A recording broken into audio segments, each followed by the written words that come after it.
मैंने कहा तुम्हें मेरे साथ जाने की अब ज़रूरत नहीं होगी, सब कुछ मैं खुद संभाल लूँगा। तो मुझे सिर्फ इतना बता दो कि यहाँ लारियों का वो अड्डा कहाँ है जहाँ से जम्मू को लारी जाती है।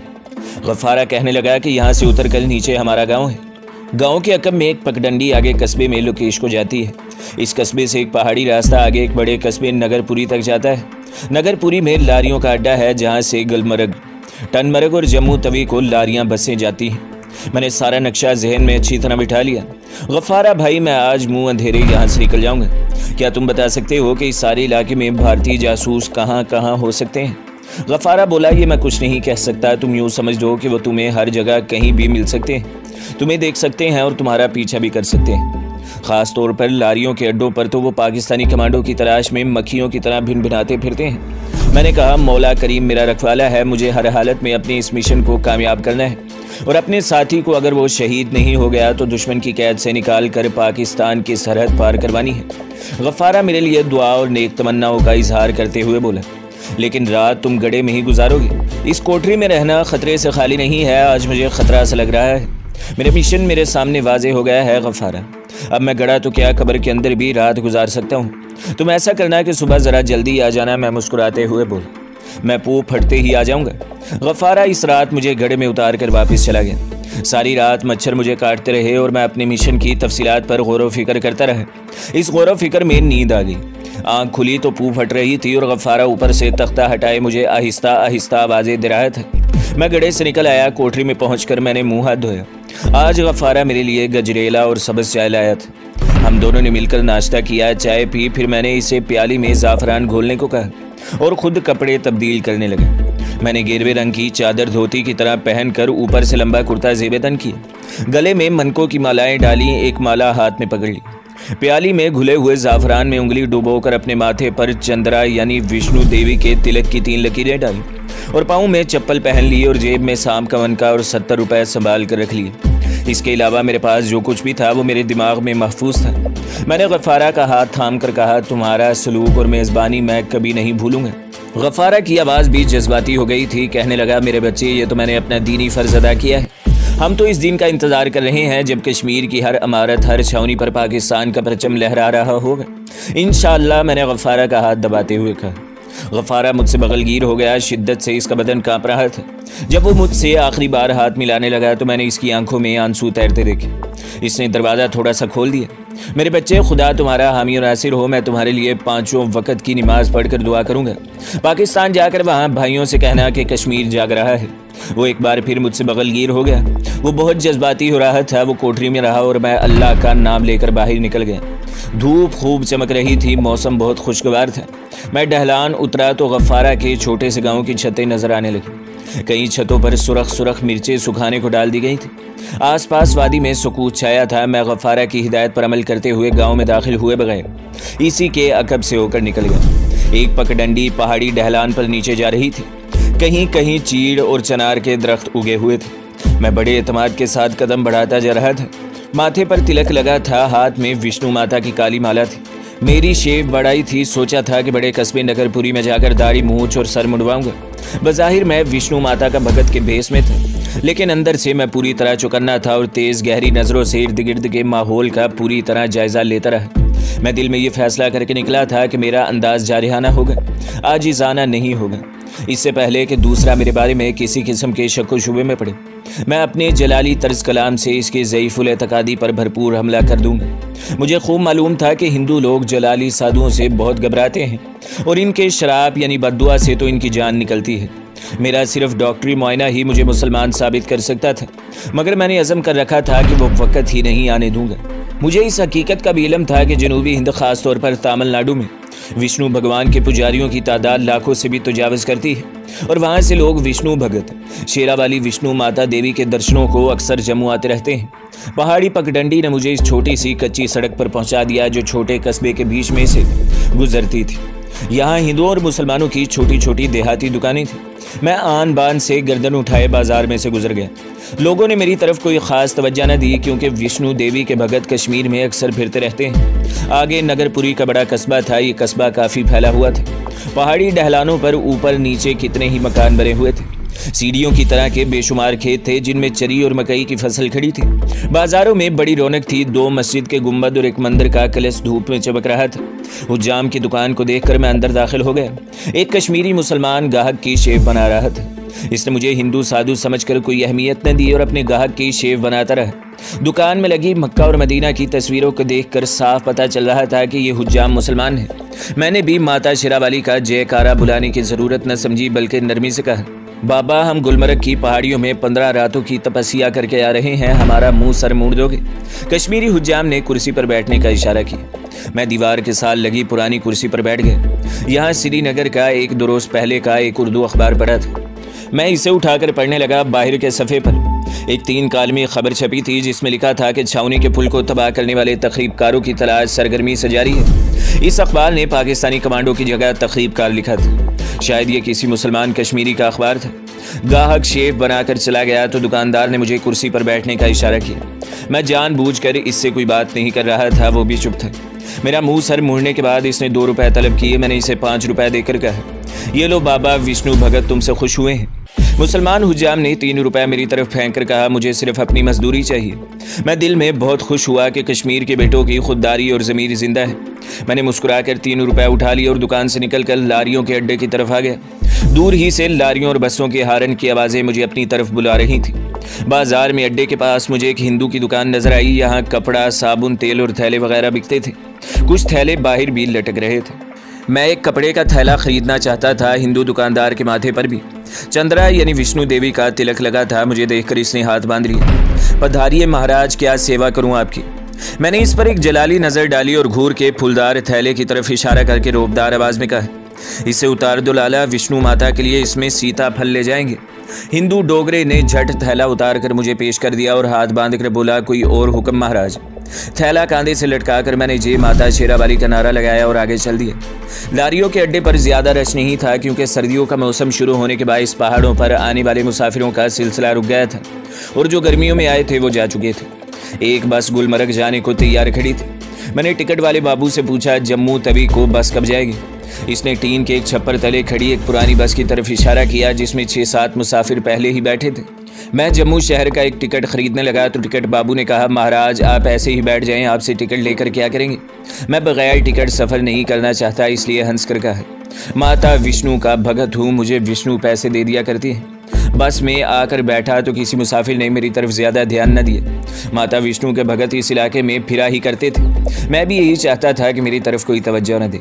बस की खिड़की के पास बैठकर हाथ में माला को फेरते हुए मैंने गहरी निगाह बाहर डाली।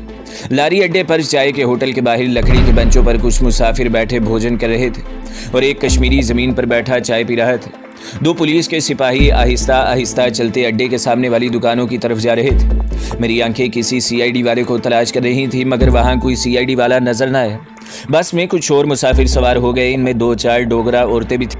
मैं चुपचाप बैठा माला का जाप कर रहा था। सिख ड्राइवर अपनी पगड़ी ठीक करता अगली सीट पर आकर बैठा। क्लीनर से चलने का पूछा। इतने में अचानक एक तरफ से 3 भारतीय मिलिट्री पुलिस के आदमी निकल आए। मेरे दिल की धड़कन जरा सी तेज हुई, लेकिन फिर फौरन ही संभल कर बैठ गए। इन भारतीय फौजियों में 2 सिख और 1 डोगरा हिंदू था। डोगरा हिंदू पीछे खड़ा रहा और दोनों सिख फौजी बस में आ गए और एक मुसाफिर से पूछगछ करने लगे कि वो कहाँ जा रहे हैं और कहाँ जाना चाहते हैं। मेरी बारी आई तो सिख फौजी मुझे घूर कर देखते हुए बोला, महाराज किधर से आए हो? मैंने माला वाला हाथ ऊपर उठाकर पहाड़ों की तरफ इशारा किया। ऊपर शिवरात्रि के टीले पर तपस्या करके आ रहे हैं बच्चे और तभी में 8वीं गुरु बादशाह के गुरुद्वारे जाकर स्नान करेंगे। जम्मू में मैं इस गुरुद्वारे का नाम सुन रखा था। सिख ने 8वीं गुरु बादशाह का नाम सुना तो दूसरे मुसाफिरों की तरफ मुतवज्जा हो गए। मैंने इस सिख फौजी को वहीं मारा था जहां वो मर सकता था। इसके बाद इसने मुझसे कुछ न पूछा। जब दोनों फौजी बस से उतर गए तो बस चल पड़ी और मैंने दिल में खुदा का शुक्र अदा किया। जम्मू पहुंचने के बाद मुझे एक आदमी से बहरहाल बचकर रहना था और वो था सीआईडी वाला, वो दुबला पतला हिंदू जिसने बाग जोगियां वाले तक मेरा पीछा किया था और शायद इसी ने आगे पाक कमांडो पार्टी की आमद की मुखबरी भी की थी। मुझे यकीन था कि अगर अब मैं इसे नज़र आ गया तो वो मुझे गिरफ्तार करवा देगा। मेरा हुलिया भी वही था जिस हुलिये में मैं जम्मू से आगे अपने टारगेट की तरफ रवाना हुआ था और अब इस खतरनाक आदमी को अगली दुनिया में पहुंचाने के अलावा दूसरा कोई इलाज मेरे पास न था। बस पहाड़ी चढ़ाई चढ़ते हुए सुस्त रफ्तारी से चल रही थी। बस ने 1 घंटे में एक बहुत बड़ा चक्कर काटा और एक जगह रुक गई। यहाँ मुसाफिरों ने उतरकर चाय पी। जिनको चक्कर आ रहे थे वो सर पकड़कर ज़मीन पर बैठ गए और क्लीनर बस में ठंडा पानी डालने लगे, लेकिन मैं बस में ही बैठा रहा। आधे घंटे बाद बस दोबारा अपने सफ़र पर रवाना हो गई। रात के 8 बजे हमारी बस जम्मू शहर में दाखिल हुई। लारी अड्डे पर काफ़ी रौनक थी, क्योंकि कुछ देर बाद यहाँ से एक बस पठानकोट को जाने वाली थी और मुसाफिर जमा हो रहे थे। मेरा टारगेट बाग जोगियां वाले का एजेंट साधु माता दास था। जम्मू शहर की सड़कों से थोड़ी बहुत वाकफियत हो चुकी थी, लेकिन अंधेरा हो जाने की वजह से खदशा था कि मैं कहीं भटक ना जाऊँ। चुनाचा मैंने एक साइकिल रिक्शा ले लिया और इसे बाग जोगियां वाले की तरफ चलने को कहा। बाग से थोड़ी दूर मैं रिक्शे से उतर गया। झोंपड़ी में लैंप की धीमी रोशनी माता दास की मौजूदगी का पता दे रही थी। मैंने झोंपड़ी के बाहर खड़े होकर जय माता चेरा वाली का बुलंद नारा लगाया तो झोंपड़ी के दरवाजे पर पड़ा टॉर्च एक तरफ से उठ गया और माता दास कंबल ओढ़े बाहर निकले। मुझे पहचानते हुए बोला, अंदर आ जाओ। अंदर दाखिल होकर माता दास मुझे लाल लाल आंखों से देखते हुए दोबारा बोला, तुम्हें किसी ने देखा तो नहीं? मैं कुछ नहीं कह सकता। तुम्हारे मिशन की कामयाबी की मुझे रिपोर्ट मिल गई है। अब तुम यहाँ मेरे पास क्या लेने आए हो? तुम्हारे इस तरह खुले बंदों बेमकसद आने से मेरा मिशन खतरे में पड़ सकता है। हमारा एक कमांडो शहीद हो गया और कमांडो नंबर 9 दुश्मन की कैद में यहाँ एयरफोर्स की तहवील में है और मैं इसे यहाँ से निकालकर पाकिस्तान की सरहद पार करवाना चाहता हूँ। माता दास एजेंट ने किसी कदर नाराजगी से कहा, ये तुम्हारे मिशन में शामिल नहीं है। मैंने फौरन कहा, ये मैं रजाकाराना तौर पर करना चाहता हूँ। कमांडो नंबर 9 हमारा साथी और पाक वतन का सरफरोश मुजाहिद है। दुश्मन इसे अजियतें दे देकर हलाक कर डालेगा और इसकी मदद करना हमारा फ़र्ज़ है। एजेंट माता दास बोला, तुम अगर इसे अपना फ़र्ज़ समझते हो तो अपने तौर पर इसकी मदद करते फिरो। मैं इस सिलसिले में तुम्हारी कोई मदद नहीं कर सकता। मैं किसी खतरे में पड़कर अपने मिशन को बर्बाद नहीं कर सकता। मैं चुप हो गया। वो ठीक कह रहा था। हर एजेंट के पास एक ख़ास मिशन होता है, इसे ख़ास फ़र्ज़ सौंपा जाता है जिसको इसे हर सूरत में बल्कि अपनी जान की बाजी लगाकर भी निभाना पड़ता है। वो इस मिशन से इधर उधर कभी नहीं हटता। कमांडो जब बदकिस्मती से दुश्मन की कैद में चला जाता है तो ये इसका फ़र्ज़ होता है कि वहाँ से फ़रार होने की कोशिश करे। दूसरा कमांडो इसे बचाने के लिए ख़ास तौर पर दुश्मन के इलाके में अपनी जान और अपने मिशन के ऑपरेशन को ख़तरे में नहीं डाला करता। लेकिन मैं अपने साथी कमांडो को भारतीय कैद से निकालने का अहद कर चुका था। मैंने माता दास से कहा, ठीक है, मैं इस ज़मन में तुमसे कोई मदद तलब नहीं करूँगा और तुम्हें इसमें मुलव्विस भी नहीं करूँगा, लेकिन तुम्हें इस सिलसिले में मेरी मदद करनी होगी। वो क्या है? माता दास ने पूछा। मैंने इसे बताया कि मैं अपने तौर पर जम्मू में किसी दूसरी जगह जाकर रहना शुरू कर दूंगा, लेकिन जिस CID वाले हिंदू डोगरे ने पहले भी मेरा पीछा किया था, इससे मुझे ख़तरा है कि वो मुझे पहचान लेगा और मुझे गिरफ्तार करवा देगा। मैं इस CID वाले से निजात हासिल करना चाहता हूँ। माता दास खामोशी से कुछ सोचने लगा, फिर बोला, मैंने भी इसे तुम्हारे पीछे पीछे यहाँ आते एक बार देखा था। मुझ पर वो इसीलिए हाथ नहीं डाल सका कि मैंने यहाँ के बड़े बड़े फौजी अफसरों की ज़ईफ़ुल अक़ीदा हिंदू औरतों को अपने दाम में फंसा रखा है। मैंने जल्दी से कहा, मैं चाहता हूँ कि अब अगर वो यहाँ आए तो तुम इसे ख़त्म कर दो। माता दास एजेंट हाथ हिलाकर बोला, ये मेरे मिशन में शामिल नहीं, ये काम तुम्हें खुद करना पड़ेगा और फिर वो भी यहाँ से कहीं दूर जाकर। हाँ, तुम यहाँ रहकर इसका इंतज़ार कर सकते हो सकता है वो 2-1 रोज़ में इधर का चक्कर लगाए। कभी कभी वो मेरे डेरे पर माथा टेकने आ जाता है। शायद जम्मू CID ने इसे मेरी निगरानी पर लगा रखा है। ये तजवीज़ मुझे पसंद आ गई है, माता दास बोले, लेकिन शर्त ये है कि तुम दिन भर मेरे झोंपड़े के अंदर ही रहोगे, सिर्फ रात के अंधेरे में एक बार बाहर निकल सकोगे। मैं तो कैद होकर रह जाऊँगा। इस पर माता दास ने झल्ला कर बोला, कमांडो होगे तो हुआ करो। मैं भी अपने वतन के एक अहम मिशन पर अरसा 5 बरस से यहाँ धूनी रुमाई बैठा हूँ। मैं तुम्हारी खातिर अपने वतन के मफादात को ख़तरे में नहीं डाल सकता। अगर तुम्हें मेरी शर्त मंजूर नहीं है तो यहाँ से चले जाओ और फिर कभी मेरे झोंपड़े का रुख न करना। मैं समझ गया कि वो ठीक कह रहा था। मुझे अपने रज़ाकाराना मिशन भी अजीज़ था।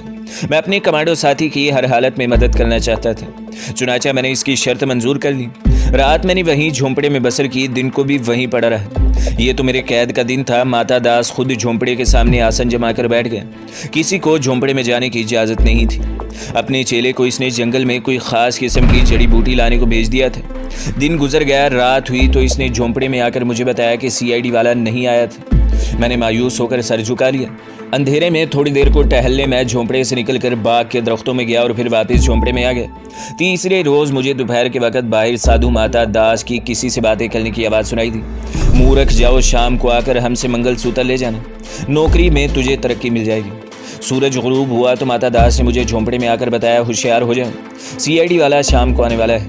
वो मुझसे मंगलसूत्र बनवाना चाहता है। इसकी नौकरी का कोई चक्कर है, वो मंगलिक है, इसलिए मंगलसूत्र के पीछे पड़ा है। थोड़ी देर में वो आ जाएगा, तुम बाहर आकर एक तरफ हट कर बैठ जाओ। जब वो आए तो उठ कर चले जाना। वो लाजमन तुम्हारे पीछे जाएगा। बाग के पीछे गंदे नाले के नशीब के पास एक अंधा वीरान कुआं है।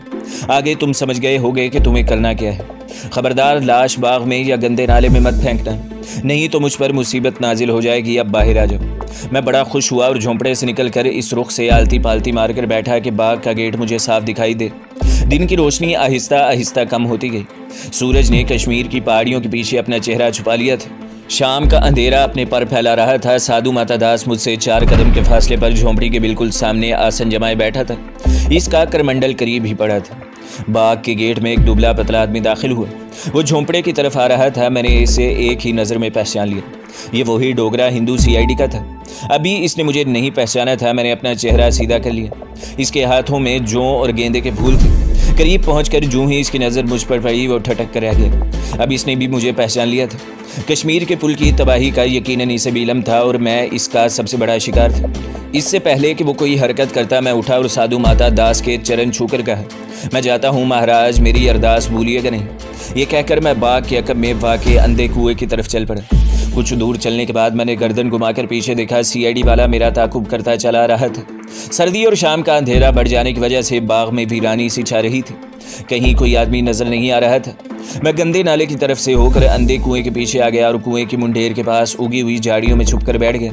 थोड़ी देर में CID वाला भी वहां पहुंच गया। वो बड़ी बेचैनी से इधर उधर देखते हुए मुझे तलाश कर रहा था। मैं चाहता था कि वो मजीद आगे आ जाए और फिर हस्बे ख्वाहिश इसी CID वाले ने चंद कदम उठाए और झुककर अंधे कुएं में देखने लगा। मैं झाड़ियों में से निकलकर इसकी तरफ लपका। मुझे हमलावर होते देखते ही वो संभल कर पीछे हटा और जेब से सीटी निकालकर जोर से बजा दी। दूसरे ही लम्हे वो काबू में था और 1 सेकंड के बाद इसकी गर्दन लटक रही थी। मैंने इसकी लाश को अंधे कुएं में फेंक दिया और खुद बाग के अकबी गेट की तरफ तेज तेज चलने लगा। सीटी की आवाज़ पर इसने अपने 2 साथी पुलिस वालों को बुलाया था, जो बाग में आसपास ही मंडलाते रहा करते थे। मैंने पुलिस वालों को अपनी तरफ आते देखा तो अपनी चाल आहिस्ता कर ली। पुलिस वाले मेरे करीब से गुजर गए। मैं अकबी गेट में से निकलकर बाहर सड़क पर आ गया और बड़े सुकून से फुटपाथ पर चलने लगा। मुझे मालूम था कि आगे कुछ दूर जाने के बाद बाएं जानिब नशीब में एक मंदिर आता है, मगर मैं वहां नहीं जाना चाहता था कि जम्मू छावनी के किसी मंदिर में जाकर अपना ठिकाना बनाऊं, क्योंकि छावनी में ही इंडियन एयरफोर्स का फौजी एयरपोर्ट और इनके दफातर थे और इसी एयरपोर्ट के इलाके में किसी जगह मेरे साथी कमांडो नंबर 9 को कैद में रखा गया था। अब मैं बेफिक्र और बेखतर था। जो शख्स मेरे मिशन को तहस नहस कर सकता था और मुझे गिरफ्तार करवा सकता था, हमेशा के लिए भारतीय हुकूमत खानों की अजियतों के हवाले कर सकता था, इससे मैंने छुटकारा हासिल कर लिया था। मुझे ये मालूम नहीं था कि इंडियन एयरफोर्स का हवाई अड्डा किस तरफ है। ये ख़तरा मैं मोल नहीं लेना चाहता था कि किसी साइकिल रिक्शे में बैठूं और इसे कहूं कि एयरफोर्स हेडक्वार्टर या एयरफोर्स के एयरपोर्ट की तरफ चलूं। मुझे भूख लग रही थी। बाज़ारों में रोशनियां हो गई थी। इसी बाज़ार में आगे जाकर मुझे एक ढाबा दिखाई दिया। ढाबा वो होटल होता है जहाँ सिर्फ सब्जी खोर ही खाना खाते हैं। मैं जय माता विष्णु का नारा लगाता ढाबे में दाखिल होकर एक खाली बेंच पर बैठ गया। ढाबे के मालिक ने मेरी आमद पर पसंदीदगी का कोई इजहार न किया। इसे मालूम था कि मुझे मुफ्त में खाना खिलाना पड़ेगा, लेकिन मैंने बेंच पर बैठे बैठे जलाली आवाज़ में कहा, महाशय जी, हम तमिलनाडु के विष्णु भगत हैं, भोजन करेंगे और भोजन के दाम भी अदा करेंगे। ढाबे का मालिक यकीनन अंदर से बहुत खुश हुआ होगा। वहीं गद्दी पर ही हाथ जोड़कर बोला, महाराज, हम तो भक्तों के सेवक हैं। मैंने पेट भर कर खाना खाया और बज़ाहिर माला का जाप करते हुए सोचने लगा कि अब मुझे किस तरफ का रुख करना चाहिए। रात में किसी होटल में नहीं बसर करना चाहता था और अब मेरे लिए किसी मंदिर के और कोई मुनासिब जगह नहीं थी। मैं ढाबे के मालिक से भी किसी मंदिर के बारे में नहीं पूछना चाहता था, क्योंकि यह खामखाई से गवाह बनाने वाली बात थी। मैंने खाने के पैसे अदा किए और बाजार में आ गया। मैं यूं ही एक तरफ मुंह उठाकर चलने लगा। सोचा कहीं ना कहीं जो कोई मंदिर मिल जाएगा, इसी पर डेरा जमा लूंगा। आगे जाकर मुझे कुछ फासले पर एक दरख्त में झंडा लगा हुआ दिखाई दिया, जिसके ऊपर बिजली का बल्ब जल रहा था और ये झंडा माता विष्णु देवी का था। करीब पहुंचकर देखा तो ये काफ़ी बड़ा मंदिर था। मंदिर से भजन की आवाज़ें आ रही थीं। घुंघरू, चिमटा और ढोलक बज रही थी। मैंने बाजू बुलंद करके जय माता की का नारा लगाया और मंदिर में दाखिल हो गया। मंदिर की अंदरूनी दीवार में शेरा वाली माता की मूर्ति उभरी हुई थी और सामने एक टोली बैठी भजन गा रही थी। मैं माता की मूर्ति को प्रणाम करते हुए चबूतरे के एक सतून के पीछे बैठ गया। पुजारी मर्द और औरतें मंदिर में आ जा रही थी। भजन की टोली खूब जोर लगाकर भजन गा रही थी।